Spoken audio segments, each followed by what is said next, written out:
그날 밤 옥상에서 바람이 유난히 거셌습니다. 40년 동안 이 골목에서 양복점을 꾸려왔던 제가 이제 와서 이런 이야기를 하게 될 줄은 꿈에도 몰랐어요. 70이 되도록 제 손으로 바늘을 잡고 제 발로 걸어다니며 살아왔는데 말이에요. 선생님, 내일 구청 같이 가요. 그게 소희가 제게 남긴 마지막 메시지였습니다. 구청 위탁 사회복지사였던 소희는 제게 딸처럼 소중한 아이였어요. 매주 안부를 묻고 병원 갈 때도 함께 가주고 제가 혼자서 하기에는 어려운 전자 서류를도 도와주던 그런 아이였죠. 그런데 그날 밤 경광등이 골목을 붉게 물들였습니다. 소희가 제 양복점 옥상에서 떨어져 죽었다는 소식, 그리고 다음 날 아침 더 충격적인 전화가 걸려왔어요. 박미자 어르신, 보호 입원 동의서 처리가 완료되었습니다. 저는 그 자리에서 소리쳤습니다. 저 그런 거 동의한 적 없어요. 신고하겠습니다.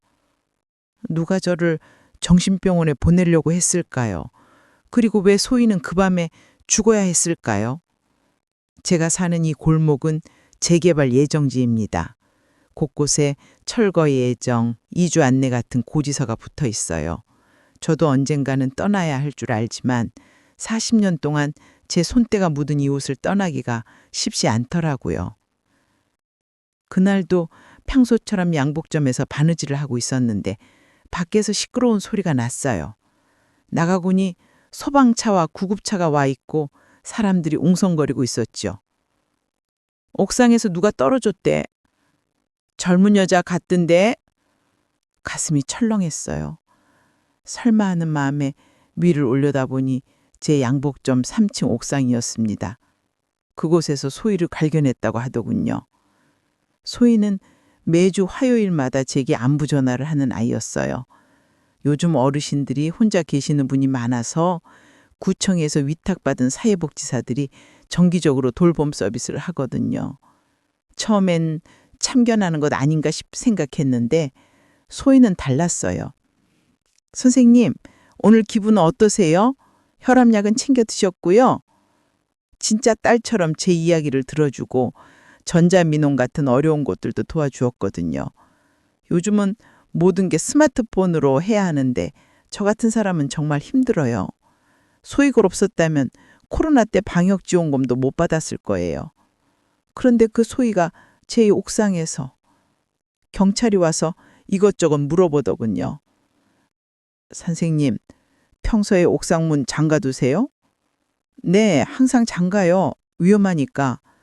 그럼 어떻게 올라갔을까요? 글쎄요. 저도 모르겠어요.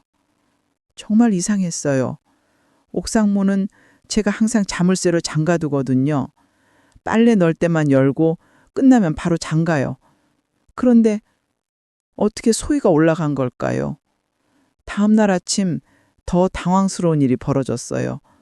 구청에서 전화가 온 거예요. 박미자 어르신, 보호 입원 동의서 처리가 완료되었습니다. 저는 깜짝 놀랐어요. 뭐라고요? 저 그런 거 한 적 없는데요? 전자 서명으로 처리되었는데 혹시 가족분이 대신하신 건 아닌가요? 아니에요. 전 멀쩡해요. 왜 정신병원에 가야 해요? 전화를 끊고 나니 온몸이 떨렸어요. 누군가 제 이름으로 정신병원에 보내려는 서류를 만든 거였어요. 그것도 소희가 죽은 바로 그날 밤에 말이에요. 이상했어요. 너무나도 이상했어요. 소희는 전날 저녁에 문자를 보냈거든요. 선생님, 내일 구청 같이 가요. 중요한 얘기가 있어요. 뭔가 급한 일이 있는 것 같았어요. 그런데 그 밤에 갑자기 제 옥상에서? 저는 조카 현우에게 전화를 걸었어요. 현우야, 이모가 정신병원에 들어간다는 서류가 나왔다는데 너 혹시 아냐? 이모, 무슨 소리예요? 제가 왜 그런 거래요? 요즘 전화 사기 많던데 조심하세요. 현우는 제 여동생의 아들이에요. 부모님이 일찍 돌아가셔서 제가 어릴 때부터 많이 도와줬거든요. 대학도 보내고 직장 구할 때도 도움을 줬죠. 그런데 요즘 들어서는 연락도 뜸하고 가끔 만나면 재개발 보상금 이야기만 하더라고요. 이모, 이 동네에 보상금 꽤냐 올 텐데 혼자서 감당하실 수 있어요? 제가 도와드릴까요? 그때는 고마운 마음에 고맙다고 했는데 이제 생각해보니 뭔가 이상했어요. 소희가 죽고 제 명의로 정신병원 서류가 만들어지고 이 모든 게 우연일까요? 저는 그날 밤 잠을 못 잤어요. 옥상에서 바람 소리가 계속 들렸거든요. 소희가 마지막에 무엇을 보았을까? 무엇을 느꼈을까? 그리고 저는 결심했습니다. 이대로 당하고만 있을 수는 없다고. 70살이지만 아직 제 머리는 멀쩡하고 제 손은 바늘을 잡을 수 있어요. 진실에 찾아내겠다고 말이에요. 소희의 장례식은 조용히 치러졌어요. 부모님이 계신 고향에서 한다고 하더군요. 저는 가지 못했지만 마음속으로 계속 빌었어요. 소희야, 미안하다. 이모가 꼭 진실을 밝혀낼게. 장례식 다음날 소희가 근무했던 구청에 갔어요. 주거복지과에서 제 보호 입원 동의서건을 확인하겠다고 했거든요. 담당자는 정다울이라는 40대 중반의 여성이었어요. 계약직이라고 본인이 소개하더군요. 어르신, 이 서류 보세요. 분명히 어르신 명의로 전자서명이 되어 있는데요? 저 그런 거 한 적 없다고요. 언제 했다는 거예요? 엊그젯밤 11시 32분에 처리되었네요? 제가 깜짝 놀랐어요. 그 시간이면 소희 사고 소식을 듣고 경찰서에서 조사받고 있던 시간이었거든요. 그때 저는 경찰서에 있었어요. 확인해 보세요. 아, 그러시면 혹시 가족분이 대리로 하신 건 아닐까요? 요즘은 디지털 시대라서 핸드폰으로도 전자서명이 가능하거든요. 정다울 씨 말투가 뭔가 어색했어요. 제 눈을 제대로 마주치지도 않고 계속 컴퓨터 화면만 보면서 이야기하더라고요. 그럼 누가 제 핸드폰으로 서명을 했다는 거예요? 제 핸드폰은 제가 계속 가지고 있었는데요? 그건 저희가 기술적으로는 확인하기 어렵고요. 혹시 인증서를 다른 분과 공유하신 적은 없으세요? 솔직히 말하면 그런 어려운 전자 절차들은 소희가 도와줬어요. 인증서가 뭔지, 전자서명이 뭔지 잘 모르거든요. 그런데 소희는 제가 직접 해야 할 때만 도와주고 절대 대신하지는 않았어요. 소희가 도와주긴 했지만 절대 대신하지는 않았어요. 항상 제 손으로 직접 하라고 했거든요. 그때 갑자기 생각이 났어요. 소희가 언명으로 쓰던 태블릿을 제가 가지고 있다는 것을요. 사고 현장에서 제가 주워왔었거든요. 집으로 돌아와서 소희의 태블릿을 켰어요. 다행히 잠금이 걸려 있지 않았어요. 소희가 업무 중에는 빨리 기록해야 하니까 잠금을 풀어두곤 했거든요. 태블릿 안에는 소희가 여러 어르신들 방문하면서 작성한 현장 보고서들이 있었어요. 제 이름으로 된 파일도 있었고요. 최근 파일을 열어보니 사고 당일 오후에 작성된 음성 메모가 있었어요. 재생 버튼을 눌렀을 때 가슴이 철렁했어요. 소희의 목소리가 들려왔거든요. 박미자 어르신 방문 보고 오늘 오후 2시경 조카분인 현우 씨가 미리 와 있었음. 어르신께 보호 입원 동의서에 대해 설명하고 있었는데 어르신이 강하게 거부함. 그리고 이어지는 소희의 음성이 제 심장을 얼어붙게 했어요. 현우 씨가 계속 이모 건강을 위해서라고 설득하고 있었지만 어르신은 나는 멀쩡하다, 절대 동의 안 한다고 단호하게 거절. 현우 씨가 그럼 다른 방법을 생각해 보겠다고 말함. 어르신 표정이 많이 불안해 보임. 내일 구청에 함께 가서 정식으로 거부 의사를 표명하도록 도움 예정. 음성 메모는 거기서 끝났어요.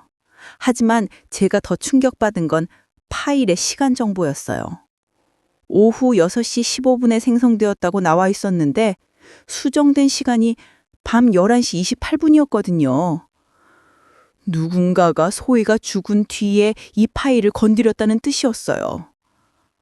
손이 덜덜 떨렸지만 더 찾아봤어요. 그랬더니 다른 음성 파일이 하나 더 있었어요. 이건 사고 당일 저녁 8시경에 녹음된 것 같았는데 소희가 누군가와 통화하는 내용이었어요. 네, 맞습니다. 박미자 어르신은 절대 동의하지 않으셨어요. 제가 내일 구청에 함께 가서 정식으로 거부 의사를 전달하려고 합니다. 그리고 상대방의 목소리가 희미하게 들렸어요. 남자 목소리였는데 뭔가 익숙했어요. 그러면 안 되는데 이미 진행된 일이라서. 그 목소리, 현우였어요. 제 조카 현우의 목소리였어요. 현우 씨, 어르신이 원하지 않는 일을 억지로 할 수는 없어요. 그리고 서류상으로도 문제가 많아 보이는데. 소희 씨, 이모 건강을 생각해서 하는 일인데 왜 자꾸 방해하세요? 방해가 아니라 제 업무예요. 어르신의 의사를 존중하는 게 제 일이거든요. 통화는 거기서 끊어졌어요. 그리고 그날 밤 소희는 제 옥상에서 죽고 제 명의로 보호 입원 동의서가 처리되었던 거예요. 이제 확실해졌어요. 현우가 뭔가 꾸미고 있었고 소희가 그걸 막으려다가 아니에요. 아직 성급하게 판단하면 안 돼요. 하지만 분명한 건 현우가 저를 정신병원에 보내려고 했다는 것이에요. 왜죠? 왜 자기 이모를 그런 곳에 보내려고 했을까요? 그날 밤도 잠을 못 잤어요. 소희의 목소리가 계속 귀에 맴돌았거든요. 그 아이가 저를 지키려다가 위험에 빠진 건 아닐까요? 다음 날 아침 저는 결심했어요. 현우를 직접 만나서 따져봐야겠다고. 그리고 정다울 씨가 왜 그렇게 어색하게 구느냐도 알아봐야겠다고요. 70살 박미자, 이제 진짜 싸움이 시작된 거예요. 현우를 만나기 위해 그의 사무실로 갔어요. 부동산 컨설팅이라는 간판을 단 작은 사무실이었는데 생각보다 초라했어요. 예전에는 큰 회사에 다닌다고 자랑하던 현우였는데 말이에요. 이모, 갑자기 웬일이세요? 현우의 태도가 예전과 달랐어요. 반가워하기보다는 당황하는 기색이 역력했거든요. 현우야, 이모가 물어볼 게 있어. 소희가 죽기 전에 너한테 전화했던 거 기억나니? 무슨 전화요? 저 그런 전화 받은 적 없는데요? 거짓말하지 마. 소희 태블릿에 녹음이 남아있어. 현우의 얼굴이 순간 굳어졌어요. 하지만 곧 웃으며 말을 바꾸더군요. 이모, 요즘 스트레스를 많이 받으신 것 같은데 정말 괜찮으세요? 혹시 환청이나 환상 같은 증상은 없으시고요? 그 말을 듣는 순간 온몸에 소름이 돋았어요. 현우가 저를 미친 사람 취급하고 있다는 걸 느꼈거든요. 현우야, 이모가 지금 정신이 나갔다고 생각하는 거니? 그런 게 아니라 나이가 드시면 기억이 헷갈리기도 하고 스트레스를 받으면 실제와 다르게 느끼실 수도 있잖아요. 더 충격적인 건 현우가 책상 서랍에서 서류 뭉치를 꺼낸 거였어요. 이모, 사실 이모를 위해서 미리 준비해둔 게 있어요. 요양원 자료들인데 정말 좋은 곳이에요. 재개발로 이사도 해야 하니까 이참에 편하게 지내시는 게 어때요? 이 요양원 자료들이었어요. 그것도 하나둘이 아니라 여러 곳의 자료를 준비해뒀더라고요. 그리고 이것도 보세요. 이모 통장 관리나 재산 관리도 제가 도와드릴 수 있어요. 복잡한 재개발 보상금 절차 같은 것들 말이에요. 현우가 보여준 서류는 재산 관리 위임장이었어요. 저도 잘 모르는 어려운 법률 용어들이 가득했지만 대충 보니 제 재산을 현우가 관리할 수 있게 해주는 내용이었어요. 현우야, 이모가 아직 멀쩡한데 왜 이런 걸 미리 준비해뒀니? 준비성이 중요하잖아요. 그리고 솔직히 말씀드리면 이모 혼자서는 요즘 세상을 따라가기 힘드실 것 같아서요. 그때 현우의 핸드폰이 울렸어요. 전화를 받으면서 잠깐 자리를 비웠는데 그 사이에 저는 현우 책상을 슬쩍 봤어요. 컴퓨터 화면에는 코인 거래소라는 사이트가 켜져 있었고 빨간색 숫자들이 가득했어요.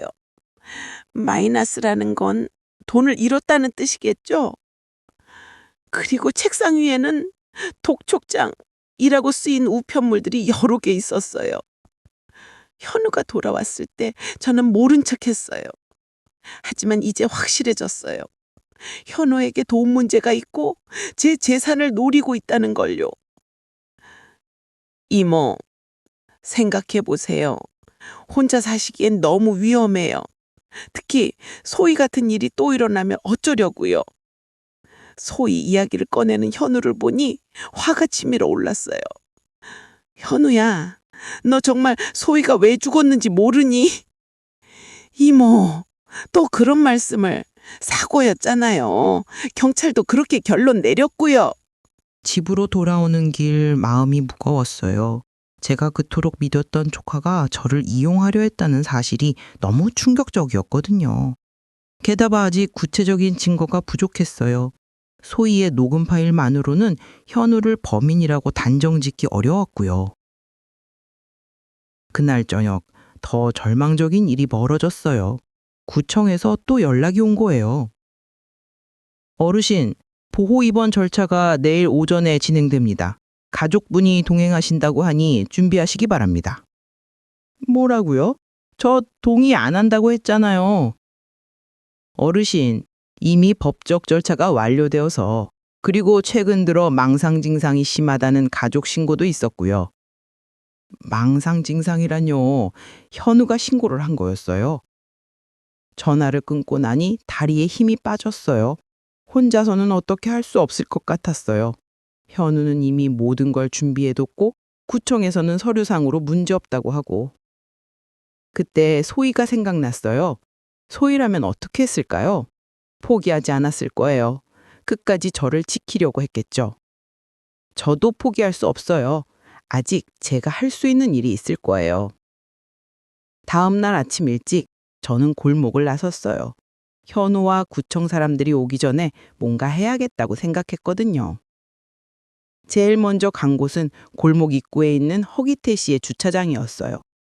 허기태 씨는 이 동네에서 20년 넘게 주차장을 운영하는 분인데 특이한 점이 하나 있었어요. 주차장 곳곳에 CCTV를 설치해뒀다는 거예요. 도난 방지용이라고 하시더라고요. 기태 씨, 죄송한데 부탁이 하나 있어요. 소희가 죽은 그날 밤 혹시 주차장 CCTV에 뭔가 찍힌 게 있을까요? 허기태 씨는 의외로 흔쾌히 도와주셨어요.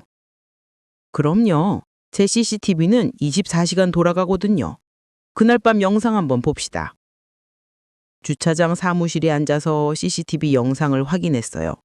소희 사고 시간 전후를 중점적으로 봤는데 처음에는 특별한 게 없었어요.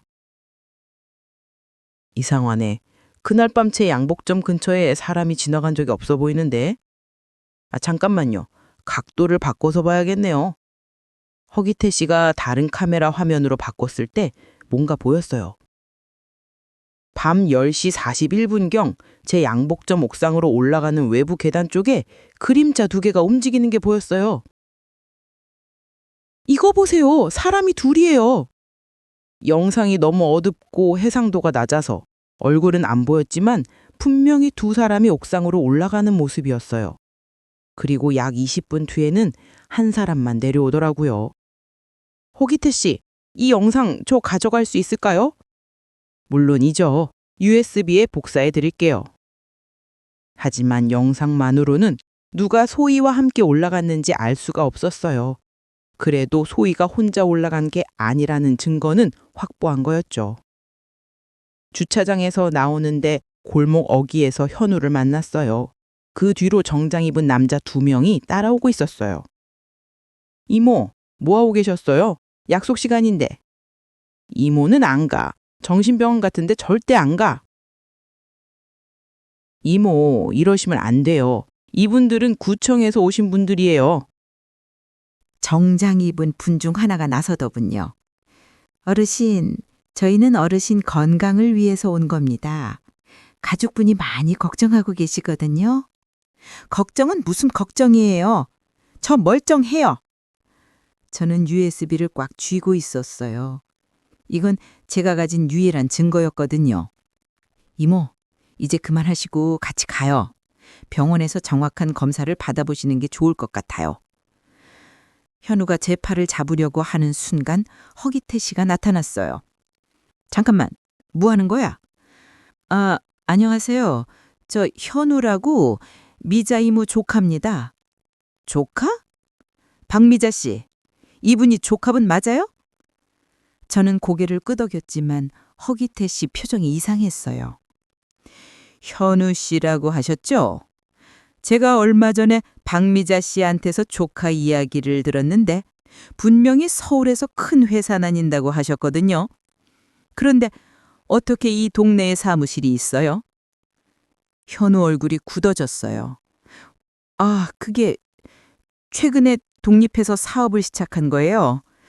아, 그렇구나. 그런데 박미자 씨, 며칠 전에 조카분이 이 동네에 왔을 때 봤거든요. 밤늦게 혼자 돌아다니시던데 무슨 일 있었나요? 허기태 씨의 말에 저는 화들짝 놀랐어요. 현우가 며칠 전에 이 동네에 왔었다는 거였어요. 그것도 밤늦게요. 기태 씨, 언제요? 정확히 언제 봤어요? 소희 씨 사고 나기 하루 전이었나? 밤 11시쯤이었던 것 같은데. 그 말을 들은 현우가 갑자기 초조해야 하더군요. 이모, 시간이 늦었는데 빨리 가시죠. 이분들도 기다리고 계시고. 하지만 허기태 씨는 계속 이야기했어요. 아, 맞다. 그때 특이한 게 현우 씨 차에서 뭔가 주워서 가져갔는데 뭔가 반짝이는 물건이었는데 저는 귀를 쫑긋 세웠어요. 반짝이는 물건이라니? 혹시 그게 뭔지 기억나세요? 글쎄요. 열쇠 같은 거였나? 아니면 USB 같은 작은 물건? 그때 깨달았어요. 현우가 제 양복점 옥상 열쇠를 가져간 거였어요. 그래서 소희가 옥상에 올라갈 수 있었던 거고요. 현우야, 너 그때 우리 옥상 열쇠 가져간 거지? 현우의 얼굴이 새하얗게 되었어요. 이제 확실한 단서를 잡았어요. 허기태 씨라는 증인도 있고요. 작은 희망이 생겼어요. 저 혼자가 아니었어요. 이 골목에는 저를 도와줄 사람들이 있었어요. 허기태 씨의 증언으로 현우를 궁지에 몰아넣은 것 같았지만 상황은 오히려 더 나빠졌어요. 현우가 구청 사람들과 뭔가 귓솔말을 하더니 갑자기 태도가 바뀌었거든요. 이모, 보세요. 허기태 씨도 연세가 많으셔서 기억이 헷갈리실 수 있어요. 그리고 설사 제가 며칠 전에 이 동네에 왔다고 해도 그게 뭐가 문제예요?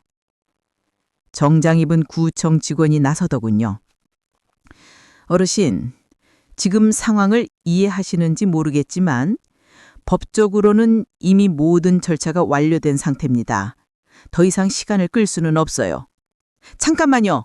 증거가 있어요. 저는 USB를 꺼내며 소리쳤어요. CCTV 영상에 다 나와 있다고요. 하지만 구청 직원의 반응은 시큰둥했어요. 어르신, 그런 개인적인 자료는 법적 효력이 없습니다. 그리고 어르신 상태를 보니 망상 증상이 꽤 심각해 보이네요. 그때 허기태 씨가 다시 나서주셨어요. 망상이 뭔 망상이야? 내가 직접 본 일이라고. CCTV 영상도 있고. 하지만 현우가 냉정하게 말했어요. 허기태 씨, 죄송하지만 그 영상으론 누가 누군지 식별할 수 없잖아요. 그리고 제가 이 동네에 온 건 이모 재개발 관련 업무 때문이었는데 그게 뭐가 잘못된 거예요? 결국 저는 그들과 함께 차에 타야 했어요. 허기태 씨가 박미자 씨 포기하지 마요 라고 외쳐주셨지만 어쩔 도리가 없었어요. 차 안에서 현우가 작은 소리로 말했어요. 이모, 왜 이렇게 어렵게 하세요? 편하게 지내시면 되잖아요. 병원에 도착해서 더 큰 충격을 받았어요. 접수 데스크에서 제 서류를 확인하는데 정다울 씨가 거기 있는 거예요. 구청 감장자인 그분이 왜 병원에까지 와 있는 걸까요? 어르신, 입원 수속 도와드리러 왔어요. 정다울 씨의 말투는 여전히 어색했어요. 그때 깨달았어요. 현우와 정다울 씨가 한 팀이라는 걸요. 구청 내부에 현우의 협력자가 있었던 거예요. 잠깐! 구청 직원이 왜 여기까지 와요? 이상하잖아요. 하지만 아무도 제 말에 신경 쓰지 않았어요. 오히려 간호사가 와서 어르신, 흥분하시면 안 돼요. 라고 하며 제 팔을 잡으려 했어요. 놓으세요. 저 멀쩡해요. 강제로 입원시킬 수 없어요. 그런데 그때 뜻밖의 일이 벌어졌어요. 병원 로비에 젊은 여성이 나타난 거예요. 잠시만요. 저 변호사 최여진입니다. 변호사라니요. 누가 변호사를 불렀을까요? 허기태 씨가 연락해서 왔습니다. 박미자 어르신 맞으시죠? 허기태 씨가 변호사를 불러준 거였어요. 정말 고마웠어요. 최여진 변호사는 현우와 구청 직원들에게 단호하게 말했어요. 보호 입원은 본인의 명시적 동의 없이는 불가능합니다. 그리고 현재 어르신은 의사결정 능력에 문제가 없어 보이는데 무슨 근거로 강제 입원을 진행하시는 건가요? 현우가 당황하며 말했어요. 변호사님, 저희는 이모 건강을 위해서요. 가족이라고 해서 본인 의사에 반해 입원시킬 권리는 없습니다. 그때 정다울 씨가 끼어들었어요. 변호사님, 이미 법적 절차는 모두 완료되었고 전자서명도 본인이 한 것으로 확인되었습니다. 최여진 변호사가 날카롭게 물었어요. 전자서명이 언제 어디서 이루어졌는지 구체적 기록이 있나요? 그리고 본인이 그 시간에 실제로 그 장소에 있었다는 증명은 있고요. 정다울 씨가 말문이 막혔어요. 제가 그 시간에 경찰서에 있었다는 걸 알고 있었거든요. 하지만 현우가 또 다른 카드를 꺼냈어요. 변호사님, 사실 이모가 요즘 기억력이 많이 떨어지셔서 본인이 동의한 것도 기억을 못 하실 수 있어요. 그리고 현우는 준비해온 듯 의료진과 이야기를 나누더니 제게 정신과 상담을 받아보라고 했어요. 결국 저는 그날 병원에서 하룻밤을 보내게 되었어요. 입원은 아니었지만 검사를 받기 위해서 말이에요. 밤늦게 채어진 변호사가 다시 찾아왔어요. 어르신, 허기태 씨한테서 US는 받았어요. 이걸 바탕으로 정보 공개 청구를 해보겠습니다. 정보 공개 청구요? 네. 구청의 전자민원 처리 기록을 모두 요청해 보겠어요. 언제, 누가, 어떤 IP에서 접속했는지 다 나와 있을 거예요. 작은 희망이 다시 생겼어요. 하지만 동시에 불안했어요. 현우와 정다울 씨가 그렇게 자신만만한 걸 보니 뭔가 더 큰 계획이 있는 것 같았거든요. 이틀 뒤 채여진 변호사가 구청 정보 공개 결과를 가지고 왔어요. 그 내용을 보고 저는 깜짝 놀랐어요. 어르신, 보세요. 어르신 보호 입원 동의서가 처리된 시간이 밤 11시 32분인데 그 시간에 구청 서버에 접속한 계정이 정다울 씨 계정이에요. 그러면 정다울 씨가 제 서류를 조작한 거네요? 그런데 더 중요한 건 이거예요. 정다울 씨 계정으로 접속한 IP 주소를 추적해 보니 현우 씨 사무실에서 사용하는 인터넷 회선이에요. 저는 손이 덜덜 떨렸어요. 현우와 정다울 씨가 한 팀이었다는 게 확신해진 거였어요. 그리고 이것도 보세요. 채어진 변호사가 다른 서류를 보여줬어요. 현우 씨 금융거래 내역인데요. 어르신, 이거 심각해요. 서류를 보니 현우의 빚이 상상 이상이었어요. 고인 투자로 3억 가까이 잃었고 여러 곳에서 돈을 빌린 상태였어요. 그런데 가장 충격적인 건 다른 거였어요. 어르신, 재개발 보상금이 예상보다 훨씬 많아요. 15억 정도 될 것 같은데 현우 씨가 이미 여러 부동산 업체와 접촉해서 매매 계약을 준비하고 있었어요. 15억이요? 저는 그렇게 큰 돈인 줄 몰랐어요. 그냥 이사비 정도로만 생각했거든요. 네, 그리고 보세요. 현우 씨가 어르신을 보호 입원시킨 뒤에 후견인 신청을 할 계획이었어요. 그렇게 되면 어르신 재산을 모두 관리할 수 있거든요. 이제야 모든 그림이 보였어요. 현우는 제가 정신병원에 입원하는 사이에 제 재산을 모두 가져가려던 거였어요. 그럼 소희는 윤소희 사회복지사가 이 계획을 알아차리고 막으려 했던 것 같아요. 그래서 최여진 변호사가 말을 잇지 못했어요. 하지만 저는 알 수 있었어요. 소희가 저를 지키려다가 목숨을 잃었다는 걸요. 변호사님, 이제 뭘 해야 해요? 일단 현우 씨와 정다울 씨를 고발해야겠어요. 문서 위조죄, 업무방해죄, 그리고 최여진 변호사가 잠시 망설이다가 말했어요. 소희 씨 사건도 재수사를 요청해야겠어요. 그때 병원 문이 벌컥 열리며 현우가 들어왔어요. 표정이 사나웠어요. 이모, 뭐 하는 거예요? 변호사까지 불러서. 최여진 변호사가 단호하게 말했어요. 현우 씨, 저희가 모든 증거를 확보했습니다. 전자서명 위조, 공무원과의 공모, 그리고 15억 재산 가로채기까지요. 현우의 얼굴이 시퍼렇게 변했어요. 뭔 소리예요? 저 이모를 위해서 한 일인데? 3억 빚진 상태에서 어르신을 위해서요? 최여진 변호사가 서류를 내밀었어요. 여기 다 나와 있어요. 코인 손실, 대출, 독촉장. 현우가 갑자기 고함을 질렀어요. 그래, 맞아요. 저 망했어요. 3억 빚지고 매일 독촉 전화 받고. 그런데 이모는 15억을 혼자 가져가려고 해요. 가족인데 좀 나눠 가지면 안 돼요? 드디어 현우의 본 모습이 드러났어요. 현우야, 그렇게 돈이 필요하면 솔직하게 말했어야지. 왜 이모를 정신병원에 보내려고 했니? 솔직하게? 이모가 주겠어요? 절대 안 줄 거면서. 그 말을 듣고 가슴이 아팠어요. 제가 그렇게 매정한 이모였나요? 현우야, 네가 어려우면 도와주려고 했어. 하지만 이런 식으로는 안 돼.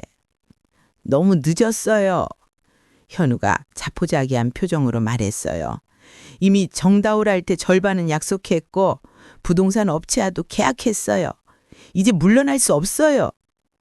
그때 최여진 변호사가 핸드폰을 보더니 놀란 표정을 지었어요. 어르신, 방금 경찰서에서 연락 왔어요. 소희 씨 사건을 재수사하기로 했대요. 그리고 변호사가 현우를 말아보며 말했어요. 현우 씨를 참고인으로 조사하겠다고 하네요. 현우가 그 자리에서 주저앉았어요. 이모, 저 정말 소희를 죽이려고 한 게 아니에요. 그냥 옥상에서 얘기하려고 했는데 소희가 자꾸 방해하니까 실수였어요. 정말 실수였다고요. 드디어 자백했어요. 현우가 소희를 죽인 거였어요. 제 마음 한편으론 안도감이 들었어요. 진실이 밝혀진 거니까요. 하지만 다른 한편으론 너무 슬펐어요. 제가 그토록 아꼈던 조카가 돈 때문에 이런 일을 저질렀다는 게. 소희야, 미안해. 이모가 늦었어. 마음속으로 소희에게 사과했어요. 이제 정말로 모든 게 끝났어요. 진실이 밝혀졌고 소희의 억울함도 풀렸어요. 현우가 자백한 뒤 일주일이 지났어요. 경찰 조사가 본격적으로 시작됐고 정다울 씨도 구속되었어요. 모든 게 해결된 것 같았는데 형사 오진석 씨가 제게 이상한 이야기를 했어요. 어르신, 현우 자백에 앞뒤가 안 맞는 부분이 있어요. 무슨 말씀이세요? 현우 씨는 실수라고 했는데 현장 증거를 보면 좀 이상해요. 소희 씨 신발 밑상에서 특수한 방수 도막 성분이 나왔거든요. 오진석 형사는 제게 사진을 보여줬어요. 제 옥상 난간에 칠해긴 페인트와 소희 신발 밑창의 성분이 똑같다는 거였어요. 이게 왜 중요한가요? 소희 씨가 난간에 발을 딛고 서 있었다는 뜻이에요. 그런데 현우 씨는 그냥 실랑이 하다가 실수로 떨어졌다고 했거든요. 이상하지 않아요? 그리고 오진석 형사는 허기태 씨 영상을 다시 분석했다고 했어요. 어르신, 이 영상에서 환경음을 분석해 봤는데 재미있는 게 나왔어요. 형사가 노트북을 켜서 음성 파일을 재생했어요. 바람소리, 철문 여닫는 소리, 그리고 짧은 비명 소리가 들렸어요. 이 소리들 사이의 시간 간격이 정확히 10초예요. 철문 닫는 소리에서 비명까지요. 그게 무슨 의미인가요? 옥상 철문에서 난간까지는 걸어서 7초 정도 걸리는데 10초라는 건 뭔가 대화나 실랑이가 있었다는 뜻이죠. 형사는 소희의 태블릿에 있던 현장 메모 음성도 다시 분석했다고 했어요. 소희 씨가 현장에서 녹음한 파일들의 음질과 환경음을 블랙박스 영상과 동기화해보니 흥미로운 점이 발견됐어요. 형사가 두 음성을 동시에 재생했어요. 그러자 소희의 마지막 음성 메모에서 뭔가 다른 소리가 들렸어요. 저기 들리는 남자 목소리, 그냥 좀 도와달라고 왜 이렇게 어렵게 해? 라고 말하고 있어요. 이게 현우 씨 목소리 맞나요? 제가 들어보니 분명히 현우 목소리였어요. 그리고 소희 씨가 안 돼요. 어르신이 원하지 않으시는데 어떻게 해요? 라고 대답하고 있고요. 그럼 현우가 소희한테 뭘 부탁한 거예요? 아마 어르신 서명을 대신 받아달라거나 아니면 서류 처리를 도와달라고 했을 것 같은데 소희 씨가 거절하니까 형사가 잠시 말을 멈추더니 심각한 표정으로 말했어요. 어르신, 현우 씨 실수라고 주장하지만 현장 상황을 보면 고의일 가능성이 높아요. 제 가슴이 다시 철렁했어요. 현우가 정말로 소희를 일부러 밀어뜨린 거였을까요? 하지만 증거가 부족해서 고의살인으로 입증하기는 어려울 것 같아요. 현우 씨가 끝까지 실수라고 주장하면 그때 갑자기 생각이 났어요. 소희가 사고 당일에 제게 보낸 마지막 메시지 말이에요. 형사님, 소희 핸드폰은 확인해 봤나요? 네, 확인했는데 특별한 게 없었어요. 아니에요. 소희가 저한테 마지막에 보낸 메시지가 있어요. 내일 구청 같이 가요. 중요한 얘기가 있어요. 라고요. 저는 제 핸드폰을 꺼내서 소희의 메시지를 보여줬어요. 그런데 형사가 그 메시지를 자세히 보더니 놀란 표정을 지었어요. 어르신, 이 메시지 시간을 보세요.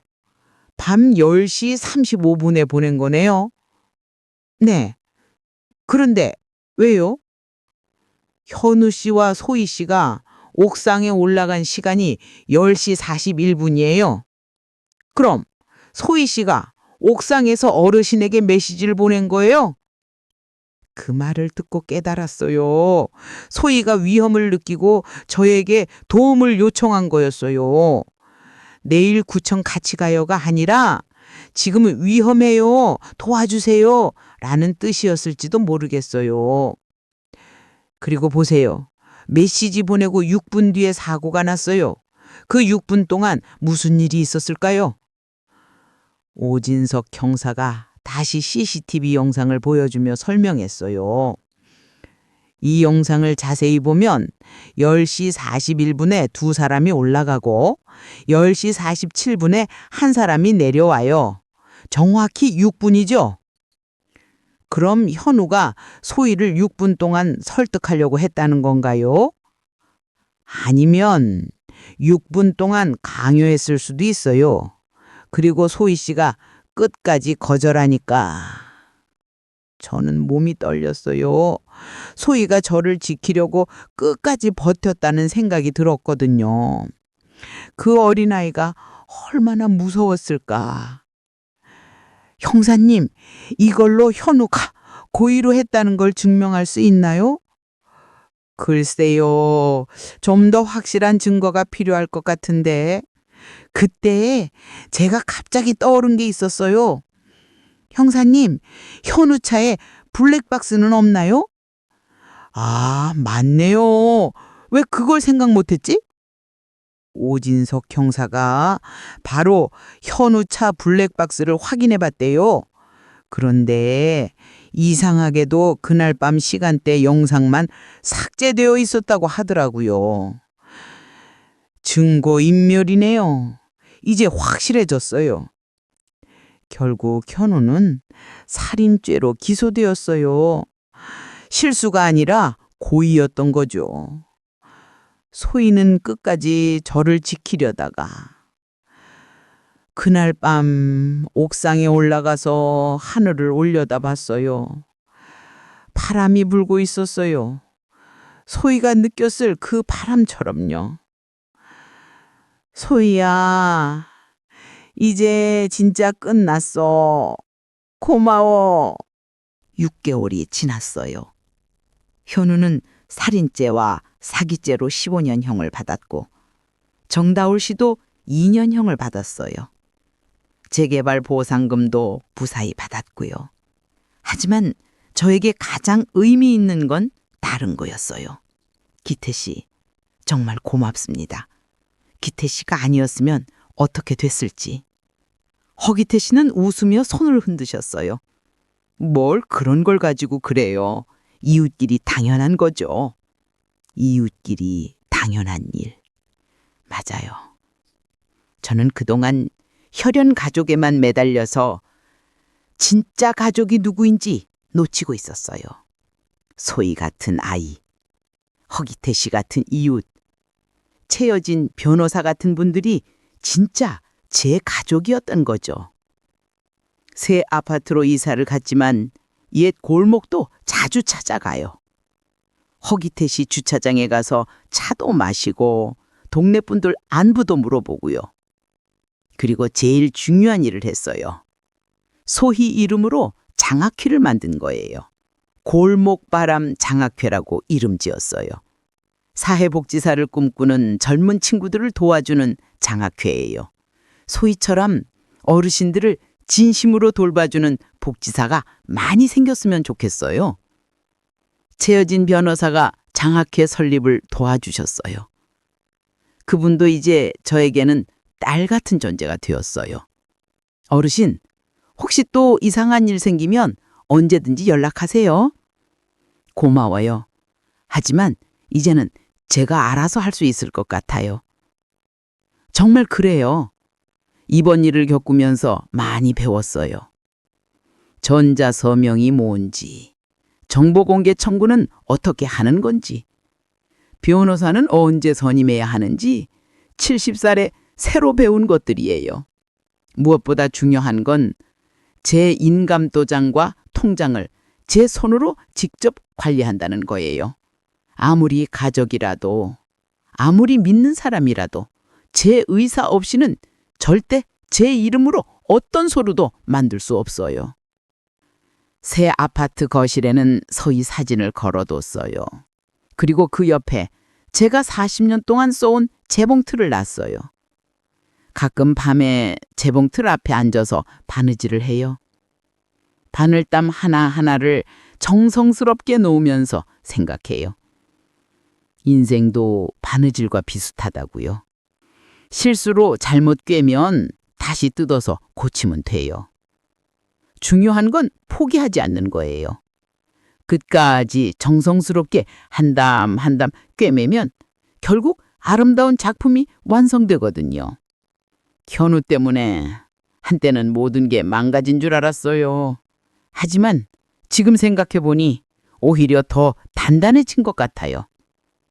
진짜 가족이 누구인지도 알게 되었고 제 권리가 무엇인지도 깨달았고요. 몇 주 전에는 새로운 사회복지사가 방문했어요. 김민지라는 20대 후반의 젊은 여성이었는데 소희만큼 다정하더라고요. 어르신, 혹시 불편한 일 있으면 언제든지 말씀하세요. 고마워요, 민지양. 그런데 이제는 제가 스스로 할 수 있는 일이 많아졌어요. 정말 그래요. 스마트폰으로 은행 업무도 보고 온라인으로 장을 보기도 해요. 물론 어려운 일은 여전히 도움을 받지만 예전처럼 모든 걸 남에게 의지하지는 않아요. 어제 골목바람 장학회 첫 번째 장학생을 만났어요. 사회복지학과 3학년인 이수진이라는 학생이었는데 소희를 많이 닮았더라고요. 할머니, 저도 소희 선생님처럼 어르신들을 잘 돌봐드리는 복지사가 되고 싶어요. 그래, 수진아. 너도 소희처럼 어르신들의 진짜 목소리를 들어주는 복지사가 되렴. 그날 밤 새 아파트 베란다에 나가서 바람을 맞았어요. 예전 양복점 옥상에서 느꼈던 그 바람과는 달랐어요. 무섭고 차가웠던 그 바람이 아니라 따뜻하고 희망적인 바람이었어요. 70살 박미자의 새로운 시작이에요. 이제 제 삶의 반월은 제가 잡아요. 그리고 제가 원하는 그림을 그려나갈 거예요. 소희가 지켜준 제 인생, 이제 제가 스스로 꿰매 나가겠어요. 한 담 한 담 정성스럽게요. 바람이 불어오네요. 이번엔 좋은 바람이에요. 여러분, 오늘 저의 이야기 어떠셨나요? 때로는 가장 가까운 사람이 가장 위험할 수도 있다는 걸 보여준 이야기였어요. 하지만 동시에 진짜 가족은 혈연이 아니라 진심 어린 돌봄으로 만들어진다는 것도 알 수 있었죠. 여러분들도 저처럼 끝까지 포기하지 마시길 바래요. 70세든 80세든 우리에겐 아직 할 수 있는 일들이 많아요. 그리고 어려울 때는 주변을 둘러보세요. 호기태 씨 같은 이웃, 최여진 변호사 같은 도움의 손길이 분명히 있을 거예요. 무엇보다 내 도장, 내 통장, 내 결정권만큼은 끝까지 지켜내세요. 아무리 가족이라도 여러분의 동의 없이는 아무것도 할 수 없어요. 이 이야기가 도움이 되셨다면 구독과 좋아요 부탁드려요. 그리고 주변에 혼자 계시는 어르신들께도 들려주세요. 모두 건강하시고 다음 이야기에서 또 만나요. 안녕히 계세요.